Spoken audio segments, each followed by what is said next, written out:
Tuan rumah tidak dibatasi. Sakarepe dhewe to.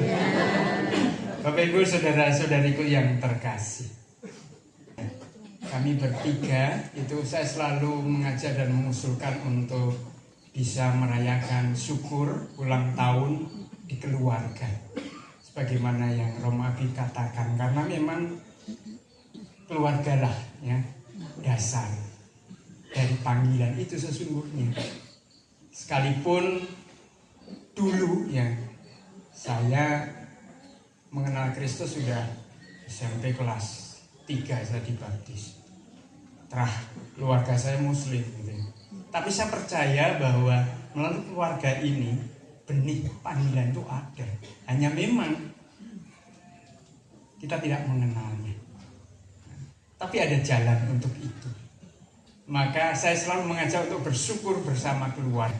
Dan kami bertiga, ya keluarga mereka juga keluarga kita. Maka kami sangat dekat. Ya. Dulu ketika masing-masing komplit, ya, itu selalu bergiliran. Kita perayaan di Bandung, giliran. Kita perayaan di rumah, giliran, gitu ya. Biasanya dulu ketika masih berempat, 4 tempat. Cirebon, kemudian tempat saya, kemudian tempat Romo Abi, kemudian tempat Romo Anton, selalu seperti itu. Ya. Makin menjadi kesempatan kita untuk bersyukur agar kami tidak lupa dengan keluarga dan juga umat yang mendukung kami, khususnya ya lingkungan stasi, ya, kemudian paroki. Gitu. Maka saya harus mengajak. Ya. Maka pertama, sama sungguh mengucapkan banyak terima kasih pada keluarga besar saya yang mendukung, menguatkan, gitu ya, dalam perjalanan ini. Memang tidak mudah. Tadi Romo Pri itu bilang, kok sampai juga ya? Ya itu yang kami rasakan. Kami juga heran, kok sampai ya 25 tahun ternyata gitu ya. Di Bandung itu seringkali ada mengatakan, Romo itu kalau yang pinter itu pada keluar, kalau yang suci cepat mati. Jadi yang ada nggak pinter, nggak suci, itu yang bertahan. Ya Romo.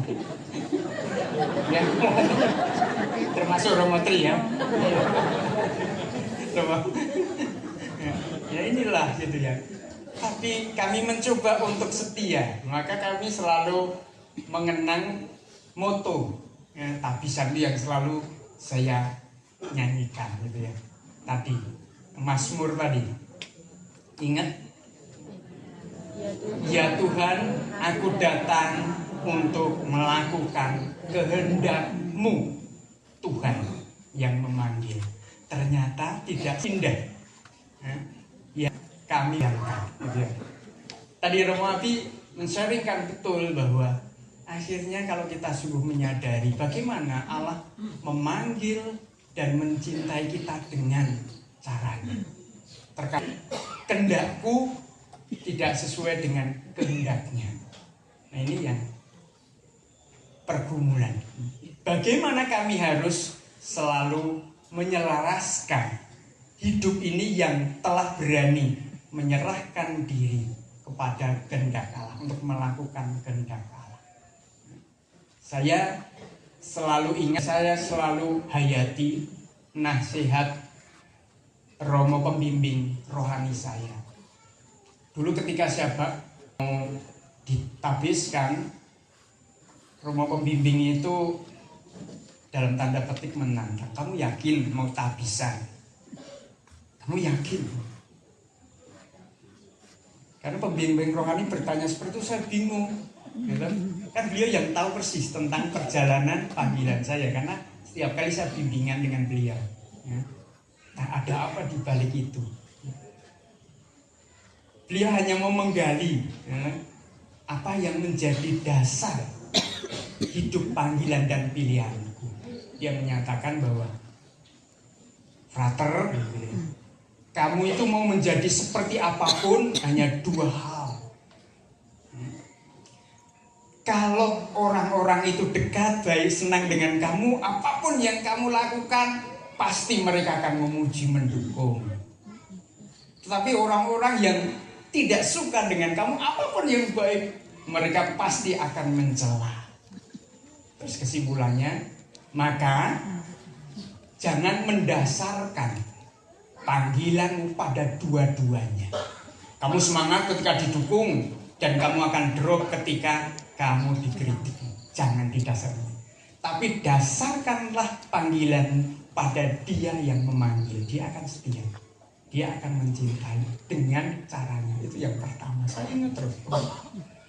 Maka saya selalu menikmati dengan tugas panggilan yang diberikan, apapun dia. Ketika pertama ditabiskan, saya bersama dengan Romo Abi di paroki Santo Paulus, Bandung. Romo Abi 2,5 tahun. Dan setelah itu beliau pindah. Saya di situ 5 tahun. Dan saya mencoba menghayati tadi apa yang dikatakan oleh pembimbing rohani. Oh, yang satu lagi kan nasihatnya 2. Satu itu, yang 2 ini yang juga saya terapkan, ya. Kalau kamu siap menjadi romo, itu intinya hanya satu sebenarnya, ya. Senang melayani dan melayani dengan senang. Itu saya renungkan apa kata-kata itu. Maka saya paling hobi untuk menyelayani. Gitu. Apapun, saya prinsip dengan umat itu, selama saya bisa, saya akan jalan. Tapi umat juga harus tahu ketika saya tidak bisa, juga mohon dimaklumi, gitu. Terkadang, apalagi kalau saya sering tugas sendiri, ya. Di Tasik pernah sendiri 2 tahun, ya. Itu sendiri, padahal stasinya dulu 7, ya. Sehari itu bisa misa 4 kali. Sabtu Minggu, termasuk di Melania ini, saya sendiri, dia misa Sabtu Minggu bisa 6 kali, ya, warek pokoknya. Tapi kadang-kadang saya itu orangnya yang tidak tegaan ketika ada umat yang membutuhkan dan perlu. Maka termasuk kanonik gitu ya, dengan berbagai macam kesibukan saya selalu bertanya, kamu waktu kapan? Karena seringkali kalau saya menentukan, mereka juga nggak bisa. Nah, kalau mereka yang menentukan, kamu punya waktu kosong, saya akan yang menyesuaikan. Pagi, kalau bisa syukur, kalau tidak sore ya sudah. Bahkan kalau rapat itu bisa bertumpuk-tumpuk gitu ya. Awal ini saya harus menghadiri rapat ini, setelah ini ada ini. Kita semalam 3 kali rapat gitu. Makan paling jam 10 malam. Tapi puji Tuhan nggak gemuk-gemuk. Ya. Saya menikmati itu ya, karena itu gitu ya. Dan selalu ya, selain senang lain, saya selalu menjalani dengan hati apapun gitu. Kalau saya bangun pagi ya, atau sore sebelum ini, biasanya saya berpikir menyiapkan apa yang ingin saya lakukan. Pagi itu juga bangun sudah banyak pikiran, saya mau lakukan ini seperti itu. Maka dimanapun saya ditugaskan paroki itu tidak pernah sepi. Maka ketika saya masuk Melania, mungkin Melania kaget. Ya, saya mengajak DPP, yuk kita mau berbuat apa untuk 1 tahun ini, dengan berbagai macam kegiatan itu. Ya, shock mereka ya. Rapatnya banyak, kegiatannya, duitnya nggak ada. Tapi ya puji Tuhan, ya, itu kita berjalan. Saya selalu mengajak, saya bersama dengan umat, dari kita, oleh kita, untuk kita, ternyata bisa. Ya. Dengan berbagai macam kegiatan ya, kalau kita awal tahun biasanya menyusun program untuk 1 tahun itu, melihat anggaran itu, ya, bisa sampai 300 juta 1 tahun untuk anggaran kegiatan saja. Ya. Melihat kolekte, ya, tidak mungkin kan, tapi Tuhan berkarya luar biasa. Sebagaimana yang Monsinyur katakan, gereja itu kaya, ya, kaya. Kita punya, jangan takut dengan uang gitu. Hanya uangnya belum terkumpul, masih di dompet umat. Maka kegiatan ya itu kumpulkan, ya, untungnya, dan itu luar biasa gitu ya, luar biasa. Maka saya bersyukur di Melania, termasuk bersyukur ya. Dari awal saya tugas di Paulus, kemudian di Fermentum itu juga 6 tahun, di Tasik 6 tahun, di Melania ini jalan 8 tahun. Setiap kali pindah, khususnya yang di paroki gitu ya, itu kalau mau pindah umat protes. Umat protes, jangan, saya mau menghadap uskup, sampai sebegitunya gitu ya. Ini beberapa itu pengalaman di paroki yang lain. Kalau Melania kan belum pindah, jadi jangan. Ini saya merasa apa ya, bangga dan bahagia menunjukkan bahwa saya sungguh diterima menjadi bagian dari kehidupan umat gitu. Maka saya juga ya beberapa kali mengatakan di depan umat saya pastormu, tapi bersama umat kita sama-sama umat Allah. Ya. Maka ketika COVID saya masuk ke Melania, apa yang bisa saya lakukan? Puji Tuhan, saya berasal dari kampung, punya banyak bekal. Dan di Melania itu punya 6.000 meter kebun. Nah, waktu itu masih kayak hutan lah, tidak ini. Maka daripada nganggur kosong, maka saya berpikir apa yang bisa lakukan gitu ya. Padahal saya orang baru di situ. Oke, saya buka kebun itu, banyak relasi umat yang punya alat ekonomi. Tidak minta tapi cetak. Gini gimana ya? Umat yang dipenuhi Roh Kudus itu biasanya menangkap di balik cerita romonya, kecuali umatnya yang masih bebal. Romonya udah segini nggak tanggap gitu ya. Tapi tanggap loh, bahkan belum cerita umat sudah gitu. Saya bantu. Akhirnya bisa. Saya buka, saya siapkan untuk lahan pertanian. Ya. Saya nyangkul. Bapak saya itu 2 minggu dengan saudara-saudara saya di sana untuk nyangkul. Gitu. Bapak malah kerasan kalau suruh nyangkul ke sana, kalau enggak pasti enggak kerasan. Maka ada alasan Bapak Ibu semua ya udah adik-adik nyangkul di sana, nanam tanaman. Pertama nanam apa? Kol. Wah, kolnya bisa 4 kilo satu itu. Nah, ketika mau jual ditawar 2.000. Wah, nyangkolnya aja nih kekeringan itu gel. 2.000. Wah, daripada gitu saya dengan umat itu pakai angkong gitu ya. Saya panen itu, saya keliling kampung, saya kantongi, kasih aja ke warga kampung di situ. Mereka senang sekali ternyata. Saya bagikan. Pengalaman itu saya pelihara kambing. Ya. Pertama kambing saya pinjam 100 juta ke APP Kuskupan. Itu. Memang sebenarnya nggak boleh, tapi saya punya jalan lewat Vijen, Romo Hilman. Romo Hilman saya kadali. Nggak cerita yang bagus-bagus gitu ya. Terus buka itu, bangun itu punya greenhouse segala. Saya punya kambing 42 ekor. Gitu.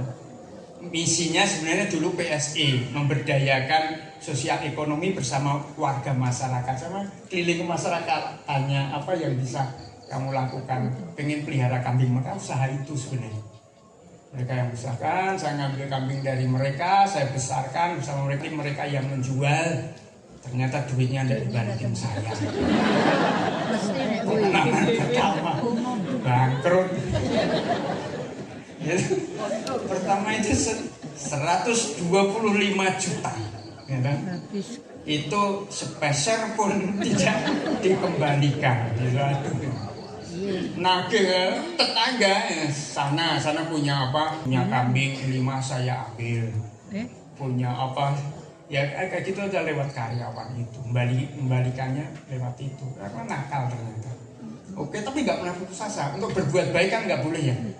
Nah, ada umat yang mengatakan antara baik, murah hati dan bodoh itu tipis, Romo. Romo ditipu baik. Romo termasuk yang mana? Nggak apa-apa ya.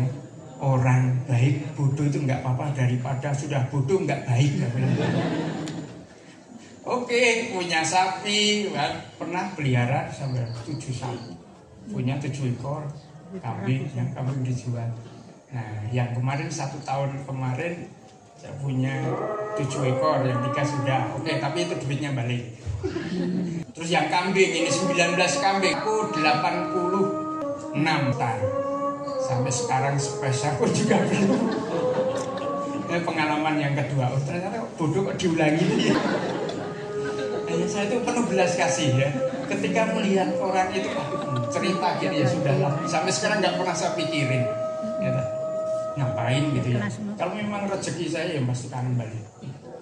Maksud saya hanya membantu untuk memberdaya mereka ya. Nanti saya bisa membantu yang dengan hasil itu. Maksud saya itu saja.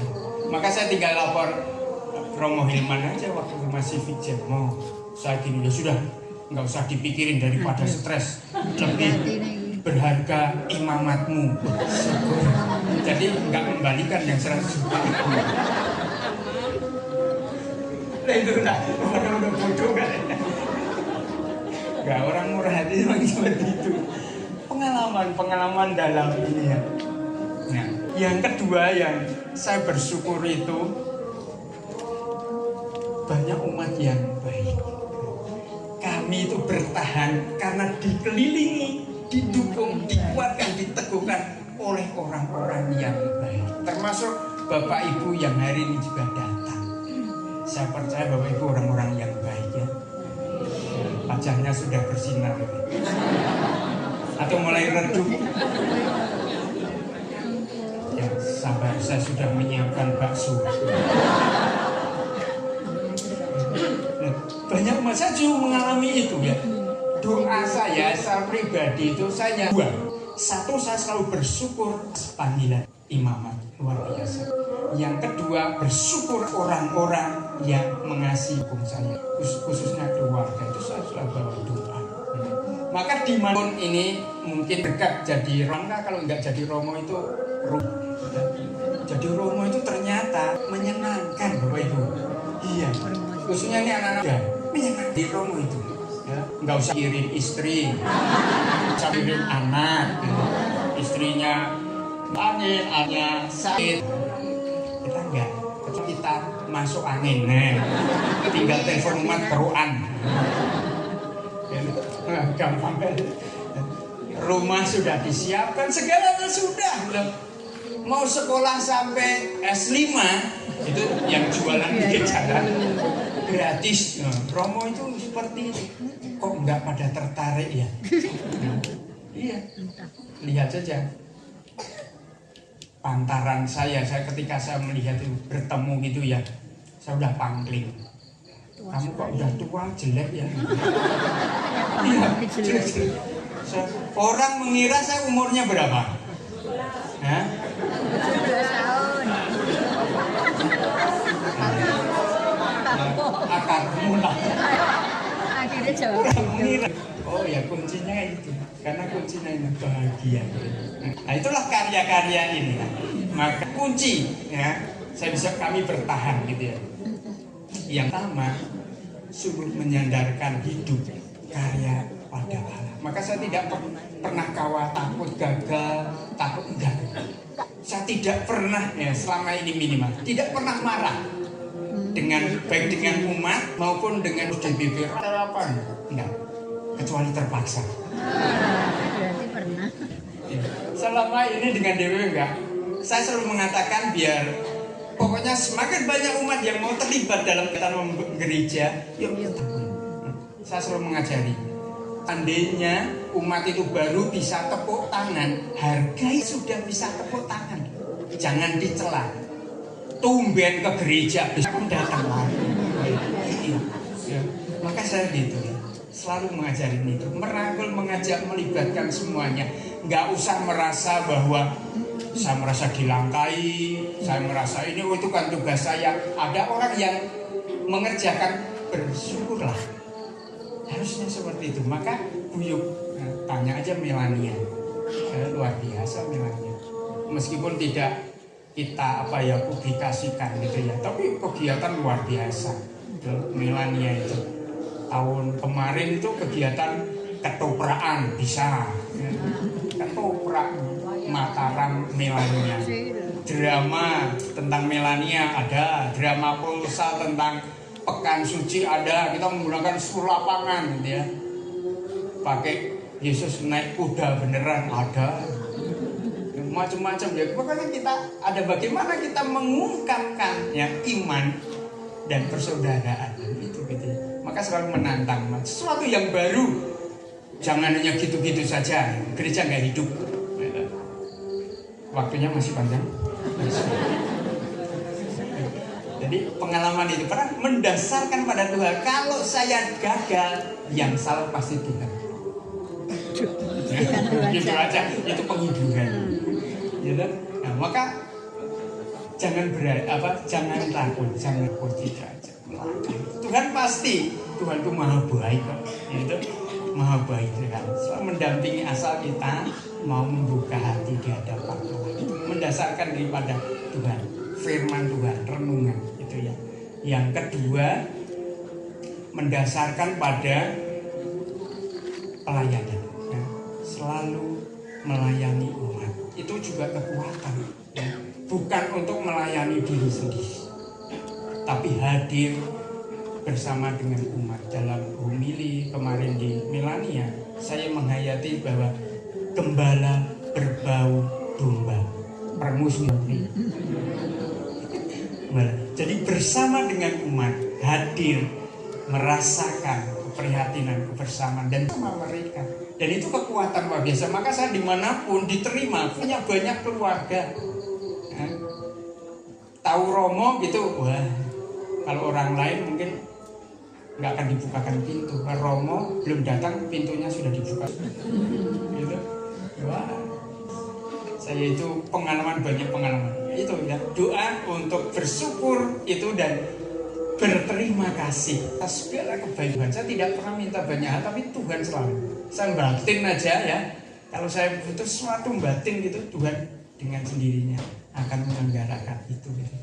Maka dimanapun saya banyak keluarga, termasuk terima kasih banyak. Thank you, sister from Thailand. Nah, ini juga bagian dari keluarga kami. Kami bertiga pernah tinggal di komunitas keluarga suster-suster dari Thailand ini, LCU, Lover of Cross, from Ubun Rajatani, LCU. Nah, itu kita diterima dengan baik di sana, itu gratis, diantar kemana-mana gratis, karena Romo, gitu lah. Jadi enak, gitu ya. Makanannya enak, diajak pesta terus gitu, maka terus pada penyakitan gitu. Ya, di mana-mana. Saya pengalaman, saya hanya cerita waktu selesai dari Filipina, saya punya kesempatan yang main ke Thailand, gitu ya. 2 minggu tinggal di sana, semuanya gratis. Terus dari Thailand, saya belum pernah ke Singapura. Saya hanya cerita ada umat di Paulus, belum pernah Singapura itu seperti apa. Udah pastor, saya punya apartemen, tapi nggak ada yang tunggu. Tapi saya punya temen orang Jakarta, dia cerita, orang Jakarta langsung telepon, oh katanya pengen ke Singapura. Ada saya tidak kenal dan bukan siapa-siapa, tapi karena Romo. Saya dijemput di bandara, tinggal di sana seminggu, gratis, diantar kemana-mana. Nah, itulah enaknya jadi Romo. Tapi Bapak Ibu nggak usah menyesal sudah terlambat.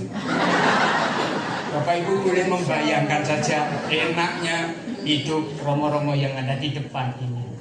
Romo-Romo masih bertahan. Nah, itu jadi itu kekuatan kami dan terima kasih banyak untuk segala dukungan dari Bapak Ibu, doa-doa dari Bapak Ibu, dan itu yang meneguhkan kami sampai perjalanan 25 tahun. Di pesta Subang itu dibuatkan tumpeng 2 harapan. Sekarang 5 tahun, harapannya bisa 50 tahun. Ya, tergantung Bapak Ibu. Gitu. Bapak Ibu juga mendukung kami, memelihara kami, ya, menjaga kami, pasti juga kami aman. Gitu. Kita saling gitu. Dan semoga ya kehadiran Bapak Ibu semakin menambah semangat, semakin menambah kekuatan bagi kami untuk menjalani perjalanan hidup kami, khususnya ya apapun nanti yang Bapak Ibu percayakan kepada kami di tugas dimanapun kami ditugaskan. Terima kasih. Tuhan memberkati.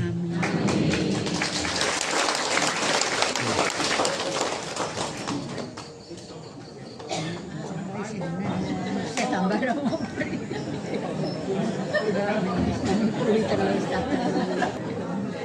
Di antara angka berempat saya yang paling pokoknya rasa pamer umur. Urip tanpa cacat iku jatining umur tuwa. Terima kasih Romo beri kesempatan di Bruno Romo paroki katanya nggak bisa datang. Itu tak wakilane.